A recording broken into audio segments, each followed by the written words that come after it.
ইতিহাস, অনেক জাহাজ এই ঘূর্ণিঝড়ের কবলে পড়ে ডুবে গিয়েছে, অনেক ক্ষয়ক্ষতি, কিন্তু হিন্দুর 4টি জাহাজ সেই মাল সহকারে আল্লাহ রব্বুল আলামিন তাকে হেফাজত করেছে। বলেন সুবহানাল্লাহ।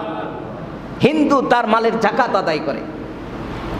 থানবী বলেছে, হিন্দুর যদি এই বিশ্বাস থাকে, একজন মুসলমান কি বিশ্বাস করতে পারে না যে আমি যদি মালের যাকাত আদায় করি, হেফাজতের মালিক কে? আল্লাহ বলেছেন যে তুমি আমারটা দিয়ে দাও, তোমার মালের হেফাজত আমি করব। সুবহানাল্লাহ। যাকাত আদায় করতে হবে। গ্রামগঞ্জে মানুষ ধান চাষ করে, ওইটার ওসর বলা হয়, ওইটার যাকাত দিতে হয়, ওইটাই যাকাত। এরপরে আপনি যদি খনিজ সম্পদ পান, খনিজ সম্পদ মাটির নিচ থেকে, ওইটারও যাকাত আছে। তার যাকাত সব জিনিসেরই রয়েছে। এখন আমরা যে ব্যবসা করতেছি, আমাদের এই ব্যবসার টাকাটা হিসাব করতে হবে হানাফি মাযহাব অনুযায়ী, যে আমাদের 7.5 তোলা স্বর্ণ অথবা 52.5 তোলা রূপা, এইটার যে মূল্য, এই মূল্য পরিমাণ যদি আপনার ব্যবসার টাকা 1 বছর অতিবাহিত হয়, লাভ লস সব কিছু নিয়ে, এরপরে দেখা গেল লাভও আছে, লসও হয়েছে, লসের পরেও আপনার ওই সমপরিমাণ টাকা আছে, 1 বছর রমজান টু রমজান, রমজানের 1 তারিখ থেকে হিসাব করে আবার রমজানের 1 তারিখ সে আপনি হিসাবে বসে যান। বসে যাওয়ার পর স্বাভাবিকভাবে আপনার আইডিয়া মতো একটা হিসাব করে নেন। হিসাবে দেখা গেল যে এই নেশাব পরিমাণ টাকা আমার আছে, তাহলে আপনার উপরে যাকাত ফরজ। আপনার উপরে কি যাকাত ফরজ। নেশাব কতটুক? 7.5 তোলা স্বর্ণের দাম বর্তমান ডিজিটাল হিসাবে 7,44,405 টাকা। বর্তমান 7,44,405 টাকা বর্তমান হিসাব। আর 52.5 তোলা রৌপ্য, এটা আবার অনেক সময় বাজার দর কম বেশি হয়, সব কিছু মিলে 95,000 টাকা। আমরা ধরতে পারি 1 লাখ বোঝার জন্য। 1 লাখ টাকা যদি আপনার কাছে সর্বনিম্ন, আপনার নেশাব হলো 1 লাখ, আর স্বর্ণের হিসাবটা যদি আমাদের না থাকে, এত টাকা যদি না হয়, আমরা রূপার হিসাব নিতে পারি। এই 52.5 তোলা রূপার সম পরিমাণ টাকা যদি আপনার আমার থাকে, তাহলে 1 বছর অতিবাহিত হওয়ার পর এর উপরে যাকাত আসবে। যাকাত গরিব মানুষকে দেব আমরা, ধনী মানুষ যাদেরকে ধনী বলা হয় তাদেরকে যাকাত দেওয়া যাবে না। মুসাফিরকে দিতে পারি, হাজিরা যদি হজ করতে যা গরিব হয়, মুসাফির রোডে ঘাটে যদি গরিব হয়, আমরা তাদেরকে দেব। মাদ্রাসা এতিম ছাত্রদেরকে দেব, গ্রামে এতিমদেরকে দেব। এটা হলো গরিবের মাসলা শেষ। এরপরে এখন আত্মীয় স্বজনের মধ্যে গরিব আছে। আত্মীয় স্বজনে গরিব থাকলে আমার দেখতে হবে মাসআলা, আপনি যার থেকে জন্মগ্রহণ করেছেন, সহজে বুঝবেন, যার থেকে জন্মগ্রহণ করেছেন, যাকে জন্ম দিয়েছেন, 2টা কথা, যার থেকে জন্ম নিয়েছেন, যাকে জন্ম দিয়েছেন, এই 2 শ্রেণী ছাড়া সাইটের আত্মীয় স্বজনকে দেওয়া যাবে। উদাহরণ, আপনার বাবার থেকে আপনি জন্ম নিয়েছেন, মায়ের থেকে জন্ম নিয়েছেন, বাবা বাবার থেকে, দাদা, এরপর উপর দিক যাইতে থাকেন, মা মায়ের থেকে, এইভাবে উপর দিক যাইতে থাকেন। আপনার নানি টানি পর নানি যা আছে উপর দিকে, এদেরকে আপনি কি করতে পারবেন না? যাকাতের টাকা দিতে পারবেন না, ফিতরার টাকা দিতে পারবেন না। এরপরে নিচে আপনার থেকে জন্ম নিয়েছে আপনার ছেলে, আপনার মেয়ে, তাদের থেকে আসছে জন্ম, যা নিচের দিকে যাচ্ছে, এদেরকে আপনি যাকাত এবং ফিতরার টাকা দিতে পারবেন না। সাইড কে আছে? সাইড হলো আপনার ভাই, সাইড হলো কে? আপনার ভাই, আপনার ফুপা, ফুপু, এরা হলো আপনার সাইড। তাদের থেকে আপনি জন্ম নেন নাই, তারাও আপনার থেকে জন্ম নেয় নাই। তারা যদি গরিব হয় মাসআলা মোতাবেক, তাহলে তাদেরকে দেওয়াটা উত্তম। এর কারণ কি? আপনার সাথে তার বন্ধুত্ব করে যাবে ভালো। আপনার ফুপুকে যদি আপনি টাকা দেন, আপনার ফুপু আপনাকে আলাদা নজরে দেখবে, ঠিক কি না বলেন? এভাবে সাইড দিতে পারবেন। এরপরে গ্রামে যারা আছে গরিব, তাদেরকে দিবেন টাকা। আপনি তো আপনার জানা আছে আপনার গ্রামে কারা গরিবকে, অভাব অনটন, মাদ্রাসার ছাত্র, এতিম দিয়ে দিবেন। ফিতরা হলো বর্তমান ইসলামী ফাউন্ডেশন এবং আলেম ওলামাদের সমন্বয়ে ফতোয়া। একজন মানুষের বাজার দর হিসাব করে সর্বনিম্ন 110 টাকা। কত টাকা? কত টাকা? 110 টাকা। সর্বোচ্চ পনিরের হিসাব, পনির পনিরের হিসাব মোতাবেক 3 কেজি 300 গ্রাম, এই 3 কেজি 300 গ্রামের পনিরের হিসাবে 2805 টাকা। কত টাকা? 2805 টাকা সর্বোচ্চ। এরপরে কিশমিশের হিসাব আছে, খেজুরের হিসাব আছে, 2100 টাকা, 2500 টাকা। সর্বোচ্চ যারা ধনী তারা 2800 টাকা ফিতরা দিতে পারবে। আর সর্বনিম্ন যাদের উপরে মোটামুটি অবস্থা আছে, আমরা ফিতরা আদায় করব, আমি ফকির না গরিব না, আমরা আদায় করব 110 টাকা। বেশি দিতে পারবেন, কম দিলে কি হবে না? আদায় হবে না। আপনি যদি ফিতরা আদায় না করেন তা হাদিস দুর্বল, জয়ীফ হাদিস, আপনার রোজা আসমান পর্যন্ত যাবে না, ঝুলে থাকবে। আল্লাহ পর্যন্ত কবুল হইতে খুলতে হবে ফিতরা দিয়ে। ফিতরা দিবেন, আল্লাহ কবুল করে নেবে। বলেন সুবহানাল্লাহ। আমরা ফিতরা আদায় করব গরিবদের দেখে দেখে। যাকাত 100-এ 2.5 টাকা, 100-তে 2.5 টাকা। লক্ষে আসবে কত? 2.500। হ্যাঁ, 2.500 টাকা। 1 লাখে আপনার যাকাত আসবে। আপনার টাকা আপনি সারা বছর চলার পর যদি দেখেন 1 লাখ টাকা আপনার গচ্ছিত আছে, 1 লাখ টাকা আমার না হলেও চলতেছে, আলহামদুলিল্লাহ নতুন বর্ষ আমার মাঝে প্রবেশ করছে, তাহলে আপনি এই 1 লাখ টাকার হিসাব করে 100-এ 2.5 টাকা অর্থাৎ 2.500, 1,00,000 টাকা আপনি যাকাত আদায় করবেন। তাহলে আপনার এই সম্পদ পবিত্র হবে এবং আল্লাহ রাব্বুল আলামিন এর মধ্যে ওয়াদা করেছেন এই সম্পদের জিম্মাদারে আমি নিব।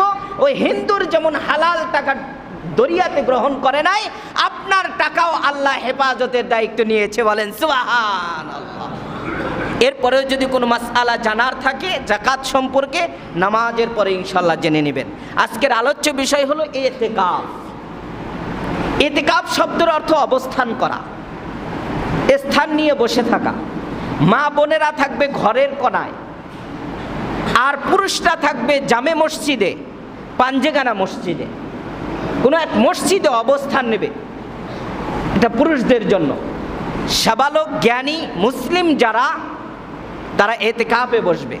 সুস্থ মা বোনদের অসুস্থতা আছে, হায়েস নেফাস যেটা পিরিয়ড বলা হয়, এই ব্লাডিং হলে তারা ইতিকাফে বসতে পারবে না। আর পুরুষদের এমন অসুস্থতা যে সে রোজাই রাখতে পারে না, ইতিকাফের জন্য রোজা শর্ত, তাহলে সে তো ইতিকাফে বসতে পারবে না। এখন ইতিকাফ পবিত্র কোরআনে আল্লাহ রাব্বুল আলামিন বলেছেন সূরাতুল বাকারায়, ওয়ালা তুবাশিরুহুন্না ওয়া আনতুম আকিফুনা ফিল মাসাজিদ। তোমরা ইতিকাফ করো মসজিদের মধ্যে, তোমরা ইতিকাফ করো মসজিদের মধ্যে। ইতিকাফ অবস্থায় ওয়ালা তুবাশিরুহুন্না, মুবাশারায়ে ফাহিশা মানে হলো, সহজ ভাষায় বলি, স্ত্রী মিলন বা সহবাস যেটা বলা হয়, এই মিলামেশার থেকে তোমরা দূরে থাকো ইতিকাফ অবস্থায়। আমরা রোজার মাসআলায় পড়েছিলাম যে রোজা অবস্থায় আমরা কি করতে পারবো না? মেলামেশা করতে পারবো না। তাহলে রাত্রে তো আমরা পারি মাসআলা মোতাবেক, কিন্তু ইতিকাফ অবস্থায় আপনি যখন ঢুকবেন, আপনার শেষ পর্যন্ত 29 বা 30 তারিখ চাঁদ ওঠা পর্যন্ত রাত সহ আপনার ইতিকাফ। বলেন সুবহানাল্লাহ। তাহলে রাত্রেও আপনি আপনার স্ত্রীর সাথে মেলামেশা করতে পারবেন না। আয়াতে সরাসরি বলেছে যে পারবে না, কোনো অবস্থাতেই না, যে কোনো অবস্থা হোক তার সাথে মেলামেশা করতে হবে। আনতুম আকিফুনা, যখন তোমরা ইতিকাফ অবস্থায় থাকো। ইতিকাফ হলো 3 প্রকার: নফল ইতিকাফ, ওয়াজিব ইতিকাফ, সুন্নাতে মুআক্কাদায়ে কিফায়া ইতিকাফ। নফল ইতিকাফ হলো আপনি মসজিদে ঢুকেছেন, এখন প্রবেশ করেছেন, আপনি মসজিদের ওই ওযুখানার পর থেকেই নিয়াত করেছেন যে মসজিদে যাব, চুপচাপ বসে থাকবো, কোনো কথা বলবো না, এটা একটা ইতিকাফ। যতক্ষণ মসজিদে থাকবেন ইতিকাফের নিয়াতে থাকবেন, এটা সুন্নাত, এটা আপনার নফল। 1 ঘন্টাও হতে পারে, 5 ঘন্টাও হতে পারে। আরেকটি ইতিকাফ হলো আপনার সন্তান হয় না বা অসুস্থতা, আপনি মান্নত করেছেন মাহে রমজানে আমি ইতিকাফ করব, বা আমি 3 দিন ইতিকাফ করব, 2 দিন ইতিকাফ করব, ডেট নির্ধারণ করে অথবা ডেট ছাড়া, একে বলা হয় ওয়াজিব ইতিকাফ। এটা আপনার করতেই হবে সন্তান সুস্থ হওয়ার পর রোজা সহকারে। আরেকটি ইতিকাফ যেটা আপনার নিয়াত করলেও ইতিকাফ, না করলেও ইতিকাফ আসবেই আসবে, প্রবেশ করবে মাহে রমজানে। আল্লাহর হাবিব বলেন, তাহাররু লাইলাতুল কদর, তোমরা লাইলাতুল কদরকে অনুসন্ধান করো, খুঁজে বের করো। কখন বের করবে? আল্লাহর হাবিব বলেছেন, ফিল বিত্রি, বেজুর রাত্রিগুলোতে, যেই রাত্রগুলো বেজুর হয়, তারিখগুলো বেজুর হয়। মিনাল আশারিল আওয়াখিরি, মাহে রমজানের শেষ দশকে বেজুর রাত্রিগুলোতে তোমরা লাইলাতুল কদর খুঁজতে থাকো, তালাশ করতে থাকো। নবীজি ইন্তেকাল পর্যন্ত, মৃত্যুবরণ পর্যন্ত ইতিকাফ করেছেন। আল্লাহর হাবিব যেই বছরে ইন্তেকাল করেন, ওই বছর নবীজি ইতিকাফ করেছেন 20 দিন। কয় দিন? 20 দিন ইতিকাফ করেছেন নবীজি। তাহলে শেষ দশকে নবীজি বললেন, রমজান মাসে তোমরা লাইলাতুল কদর অর্থাৎ কদরের রজনীকে খোঁজো। বুখারীর হাদিস, 1890 নম্বর হাদিস। তাহলে এখানে হাদিসের দ্বারা বর্ণনা হলো তোমরা লাইলাতুল কদর খোঁজো। লাইলাতুল কদর খুঁজে লাভ কি? কেন খুঁজবো? নবীজি সাল্লাল্লাহু আলাইহি সাল্লামকে জিজ্ঞাসা করা হলো, লাইলাতুল কদর এটা ডেট কেন নির্ধারণ করা হলো না? আল্লাহর হাবিব বললেন, বিশাল এক হিকমত রয়েছে। আল্লাহ যদি এটা নির্ধারণ করে দিতেন যে অমুক তারিখেই লাইলাতুল কদরের রজনী হবে, তাহলে মানুষ সব ইবাদত বন্দেগী ছেড়ে দিয়ে ওই দিনই বসে যেত, আর কোনো ইবাদত করতো না। এই জন্য আমাকে ভুলিয়ে দেওয়া হয়েছে, লাইলাতুল কদর আমাকে ভুলিয়ে দেওয়া হয়েছে। কদরের অনেক বিস্তারিত আলোচনা আগামীতে আসবে ইনশাআল্লাহ। আমি কিঞ্চিত আলোচনা করতেছি সূরাতুল কদর থেকে। আল্লাহ রাব্বুল আলামিন সূরাতুল কদরে বলেছেন, ইন্না আনজালনাহু ফি লাইলাতুল কদর, অবশ্যই আমি পবিত্র কোরআনকে লাইলাতুল কদরের রজনীতে নাজিল করেছি। সুবহানাল্লাহ বলেন। কয় তারিখে? 2টা ডেট আসছে, 2 তারিখ অথবা 25 তারিখে লাইলাতুল কদর আল্লাহ নাজিল করেন। লাইলাতুল কদর রজনীতে আল্লাহ পবিত্র কোরআন নাজিল করেন। এরপরের আয়াতে আল্লাহ রাব্বুল আলামিন প্রশ্ন করেছেন আবার যে লাইলাতুল কদরটা কি জিনিস? হে নবী, আপনি কি জানেন? ওমা আদরাকা মা লাইলাতুল কদর, আপনি কি কদর সম্পর্কে জানেন? কিছু আইডিয়া আছে? এই তাহাররু লাইলাতুল কদর এর মানে হলো সবে কদর তালাশ করবে যেই ব্যক্তি। আল্লাহ রাব্বুল আলামিন বললেন যে ওই ব্যক্তি হলো আমার মেহমান, ওই ব্যক্তিকে আমি মেহমানদারি করাবো, ওই ব্যক্তির জন্য জিম্মাদারি আমি নিয়ে নিলাম। সুবহানাল্লাহ। 2 নাম্বার, আসমানে আরেকটা দায়িত্ব রয়েছে। আল্লাহ রাব্বুল আলামিন বললেন, আমি আমার প্রহরীর মধ্যে নিষ্পাপ করেছি ফেরেশতাদেরকে। আমরাও আল্লাহর প্রহরী, আমরাও আল্লাহর সৈন্য, কিন্তু এর মধ্যে খাস 1 নাম্বার যে আল্লাহর প্রহরী, তা হলো ফেরেশতা। এই ফেরেশতারা হলো 24 ঘন্টা আমার গুণগান করে, তারা কোনো পাপ করে না। আল্লাহ রাব্বুল আলামিন বলেন, হাবিবকে বলে দেন, ও হাবিব আপনি বলুন, যারা লাইলাতুল কদর তালাশ করার উদ্দেশ্যে আপনার ইতিকাফে বসবে, তাদেরকে আমি ঘোষণা করে দিলাম যে ওই ফেরেশতারা যেমন আমার কাছে দামি, কাআন্নাহুল মালাইকা, যারা বসবে ইতিকাফে তারাও ওই ফেরেশতার মতো আমার কাছে দামি হবে। বলেন সুবহানাল্লাহ। 2 নাম্বার 3, হজ করতে টাকা লাগে, লাগে কি না বলেন? লাগে। উমরা করেন বড় হজ করেন, 2 হজেই টাকা লাগে। সমন্বয়ে 6 লাখ মনে করেন, এই 6 লাখ বা 5 লাখ 7 লাখ টাকা দিয়ে আপনি হজ করবেন, হজ কবুল হবে কিনা গ্যারান্টি দিতে পারবেন না। আপনার টাকা হারাম হতে পারে, আপনার টাকার মধ্যে ভেজাল হইতে পারে, আপনি টাকা দিয়ে তওয়াব করে আসছেন, সম্পূর্ণ দায়িত্ব পালন করেন নাই, হজ না হতে পারে, রুকুন ছেড়ে দিয়েছেন। কিন্তু আল্লাহর হাবিব বলেছেন, বাইহাকি শরীফের হাদিস, যেই ব্যক্তি ইতিকাফে বসবে আল্লাহ রাব্বুল আলামিন 2টি উমরা, কয়টি উমরা? 2টি উমরা এবং 2টি কবুল হজের সওয়াব তার আমলনামায় লিখে দেবে। সুবহানাল্লাহ। যে ব্যক্তি ইতিকাফ করবে তার থেকে জাহান্নাম 3 খন্দক দূরে সরে যাবে। কয় খন্দক? খন্দক, এটা একটা আরবি শব্দ, 3 খন্দক। যেই ব্যক্তি ইতিকাফ করবে তার থেকে জাহান্নাম 3 খন্দক দূরে সরে যাবে। 1 খন্দক কাকে বলা হয়? হাদিসে বর্ণনা নিয়ে আসছে, 1 খন্দক বলা হয় যে প্রথম আসমানের যে দূরত্ব জমিন থেকে, এই দূরত্ব সম পরিমাণ জাহান্নাম আপনার থেকে আল্লাহ দূরে সরায় নেবেন। বলেন সুবহানাল্লাহ। এটা হলো 3 নাম্বার ফাজাইল ইতিকাফের। যে ব্যক্তি ইতিকাফে বসবে ওই ব্যক্তি তো ভালো কাজ করতে পারবে না বাহিরের, তার বাহিরে অনেক ভালো কাজ রয়েছে, সেই ভালো কাজ তার দ্বারা করা সম্ভব না। নবীজি বলেন যে ব্যক্তি ইতিকাফ করবে ওই ব্যক্তি এই ঘরের মধ্যে বসে যে সুবহানাল্লাহ কোরআন তেলাওয়াত জিকির আজকার করতেছে, আর উম্মতকে বাঁচানোর জন্য তওবা করতেছে, আর সবে কদর তালাশ করতেছে, এই মেহনতের বদলে বাহিরে এই সমাজের যত মুসল্লিরা ভালো কাজ করবে, সদকা করবে, দান করবে, সম্পূর্ণ নেকির এক অংশ ইতিকাফকারীর আমলনামায় লেখা হবে। সুবহানাল্লাহ বলেন। এই জন্য যে ব্যক্তি ইতিকাফ করবে, ইতিকাফকারীর মহাব্বত ভালোবাসা আল্লাহর কাছে অধিক পরিমাণ। মেয়েরা মসজিদে ইতিকাফ করা এটা মাকরুহে তাহরিমি। আরেকটি সব, যে ব্যক্তি ইতিকাফে বসে, এখন ইতিকাফ অবস্থায় দেখা যায় সব সময় যে আমল করতে পারবে এমন তো না, সব সময় আমল করা যাবে, তারও প্রয়োজন রয়েছে, ওযু গোসল রয়েছে, সব কিছু মিলে ঘুমও রয়েছে। এখন ওই ব্যক্তি ঘুমিয়ে গেল, ওই সময় ইতিকাফের মধ্যেই সবে কদর চলে যাচ্ছে, সবে কদর ওই সময়টা চলে যাচ্ছে। সবে কদরের 50টি বর্ণনা রয়েছে, 50 জন সাহাবী থেকে বর্ণনা।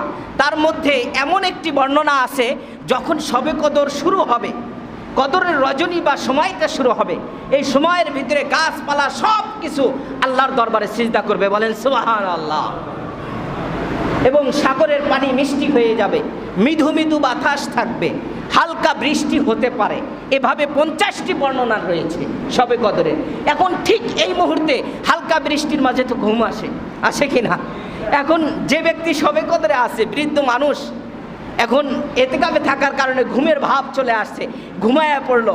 নবীজি বলেন এই ঘুমানোর ভিতরেও সে যে ঘুম গেল, আর তার তো পাক্কা নিয়াত যে সবে কদর তালাশ করা আল্লাহ রব্বুল আলামিন এরপরেও সবে কদরের সব ওই ঘুমান্ত ইতিকাফকারীর আমলনামায় উঠাইয়া দেবে। সুবহানাল্লাহ বলেন। যে ব্যক্তি ইতিকাফ করবে, এই ইতিকাফের বরকতে, সবে কদরের বরকতে এই সমাজের যত মানুষ রয়েছে আল্লাহ রব্বুল আলামিন এই সমাজের মানুষের গুনাহগুলো মাফ করে দিবে এবং তাদের আমলনামায় ওই ইতিকাফের সওয়াব এক অংশ সওয়াব উঠাইয়া দেবে। সুবহানাল্লাহি বিহামদি। ফতুয়া শামী এবং ফতুয়া আলমগীরের বর্ণনা হলো যে এই সমাজের মানুষ যদি ইতিকাফে না বসে, কমাস কম পাশের সমাজ থেকে হলেও একজন মানুষকে নিয়ে এই সমাজে ইতিকাফে বসাইতে হবে দায়িত্ব পালন করার জন্য।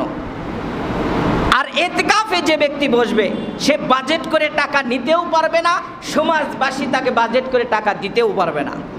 এখন একজন মানুষ ইতিকাফে বসছে, তার সাংসারিক সব কিছু বাদ দেওয়ার পর বসে গেল, আমাদের কি উচিত না তাকে একটু খেয়াল করা?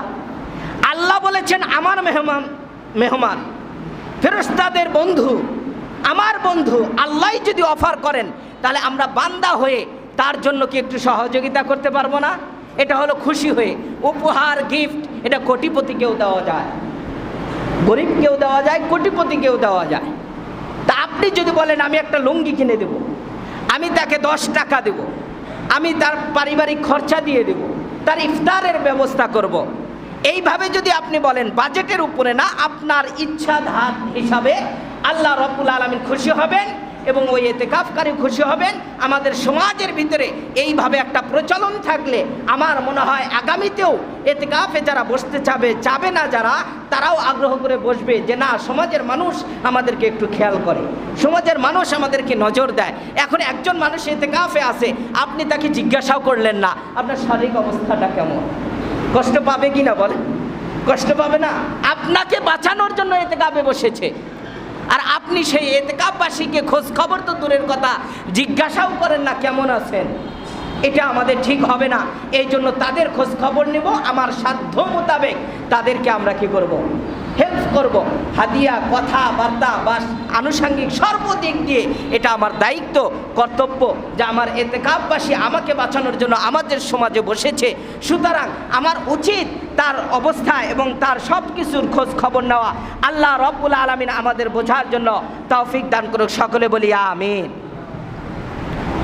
যে ব্যক্তি ইতিকাফ করবে যে ব্যক্তি এতেকাফ করবে ওই এতেকাফকারী তার কিছু জরুরি মাসআলা রয়েছে, বিস্তারিত আলোচনা হবে। সংক্ষিপ্ত একটা আলোচনা করি যে তার পায়খানা প্রস্রাব বা গোসলের প্রয়োজন রয়েছে। এখন গোসল যদি করতে হয়, তার যদি ফরজ গোসল হয়, তাহলে সে গোসল করার অনুমতি শরীয়ত থেকে দেওয়া হয়েছে। যদি কাছে কোনো জায়গা না থাকে একটু দূরে যায় করতে পারবে, পুকুর বা যেখানে পানির ব্যবস্থা আছে গোসল করতে পারবে। আর অজু সাধারণত আমাদের প্রত্যেক মসজিদের আশেপাশে আছে, অল্প সময় নিয়ে অজু করে আসতে হবে, পায়খানা প্রস্রাব নিজের হাজত সেরে আসতে হবে। বেকার ওখানে উল্টাপাল্টা কথা দুনিয়াবি আলোচনা বাহিরে করা যাবে না, তাহলে ইতিকাফ নষ্ট হয়ে যাবে। এখন গরমের কারণে আপনার গোসলের প্রয়োজন, এই প্রচণ্ড গরমে যদি গোসলের প্রয়োজন হয়, এই গোসলকে বলা হয় নফল গোসল। এই গোসলটার জন্য কিছু কিছু মসজিদে বারান্দায় বিভিন্ন জায়গায় ছোট্ট করে জায়গা দেওয়া আছে, সেখানে গোসল করে পানিটা কোথায় চলে যায়, বাহিরে চলে যায়। আর যদি এরকম ব্যবস্থা না থাকে ইতিকাফকারীর, আমরা সেখানে পলি বিছাইতে পারি, কারণ তার শরীর থেকে যে পানিটা আসবে এটা মায়ে মুস্তামাল পানি বলা হয়, মানে হলো নাফাক পানি। এই নাপাক পানি মসজিদের মধ্যে ফালানোর কোনো সুযোগ নাই, এই জন্য আপনার পলি বিছাইতে হবে, পলি থেকে পানি বাইরে চলে যাবে।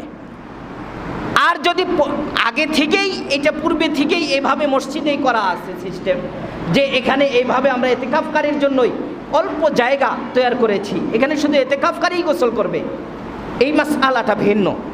সেটা মসজিদ করার সময় নিয়াত করেই করে এটা। আর যদি নিয়াত না থাকে তাহলে এইভাবে করাইতে হবে।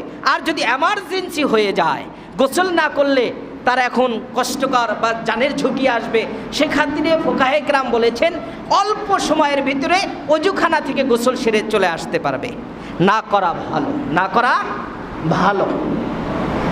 এরপরে এখন আপনার নেশা, ধূমপান ইত্যাদি, এর জন্য যদি আপনি মসজিদ থেকে বাহিরে যান তাহলে আপনার ইতিকাফ নষ্ট হয়ে যাবে। আপনার এই নেশা বন্ধ করতে হবে। বিড়ি খাওয়া তো শরীয়তে জায়েজ না, তা আপনি জায়েজ কাজের জন্য না যেতে পারবেন, শরীয়তে অনুমোদন দিলে যেতে পারবেন, এটা তো জায়েজ না। এর জন্য যদি আপনি বাহিরে যান তাহলে অপ্রয়োজনীয়ভাবে গিয়েছেন, সুতরাং এটা শরীয়ত গ্রহণযোগ্য নয়। আপনার কি হয়ে যাবে, ইতিকাফ নষ্ট হবে। ইতিকাফ যদি নষ্ট হয়ে যায় তাহলে দুইটা মাসআলা সাহেবাইন অর্থাৎ আবু হানিফার ছাত্র তারা বলেন যে ইতিকাফ নষ্ট হলে আবার তার 10টা ইতিকাফ করতে হবে, 10 দিনের ইতিকাফ। আর ইমামে আবু হানিফা বলেন একদিনের ইতিকাফ যদি নষ্ট হয় ওই দিনের ইতিকাফটা কাজা করতে হবে, ওই দিনের ইতিকাফ কাজা করতে হবে। আল্লাহ রাব্বুল আলামিন আমাদের এই মাসআলাগুলো বোঝার জন্য তৌফিক দান করুক, সকলে বলি আমিন। আর বাকি মাসআলাগুলো আগামী জুমাতে ইনশাআল্লাহ ইতিকাফকারীদের জন্য আলোচনা হবে। নবীজি সাল্লাল্লাহু আলাইহি ওয়াসাল্লাম বলেন, একদল সাহাবায়ে কেরাম আমাকে জিজ্ঞাসা করলেন, ইয়া রাসূলুল্লাহ, ইয়া হাবিবাল্লাহ, অন্য জামানা এবং নবীদের জামানায় হায়াতের সংখ্যা ছিল বেশি, হায়াত ছিল বেশি তাদের। বনি ইসরাইল এবং অন্য অন্য যুগে তাদের হায়াত ছিল লম্বা, আমরা এই লম্বা হায়াত তো আমাদেরকে দেওয়া হয় নাই, তারা লম্বা হায়াত নিয়ে ইবাদত করেছে।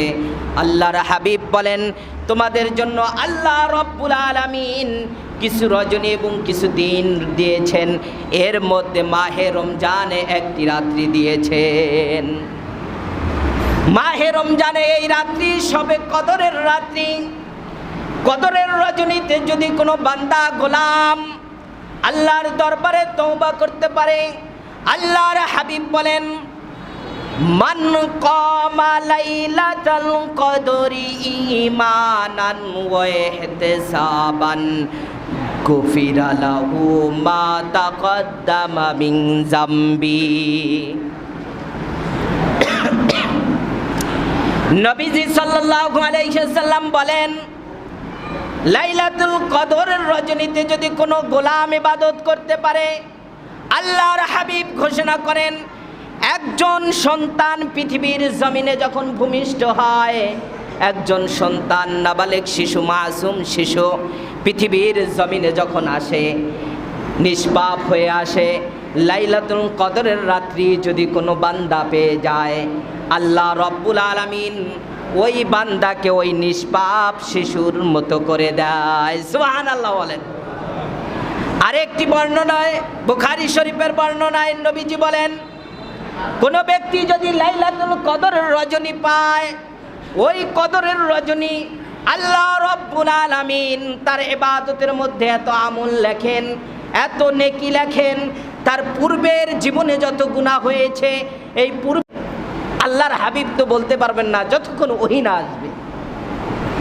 এই জন্য আবার আল্লাহ এই প্রশ্নের উত্তর দিতেছেন, লাইলাতুল কদর কখন আসবে, কি তার ফজিলত।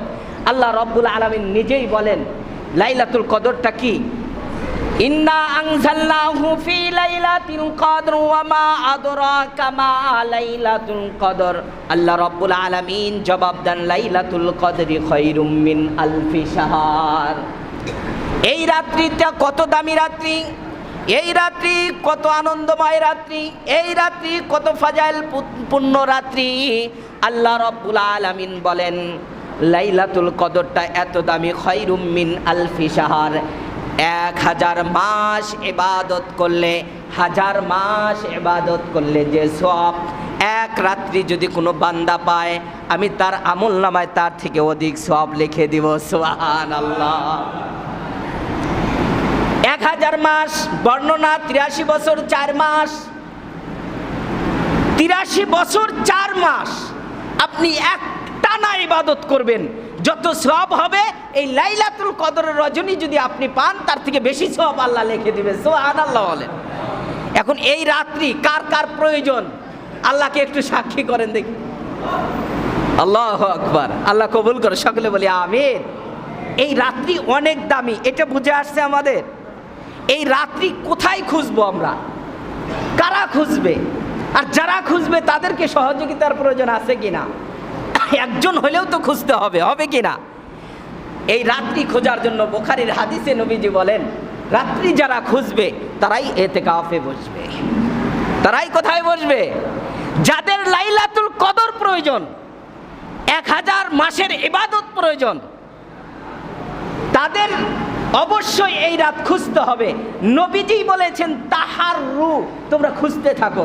এখন সবাই যদি খোঁজে, সবাই যদি জিহাদে যায়, খেজুরের বাগানকে পাহারা দিবে?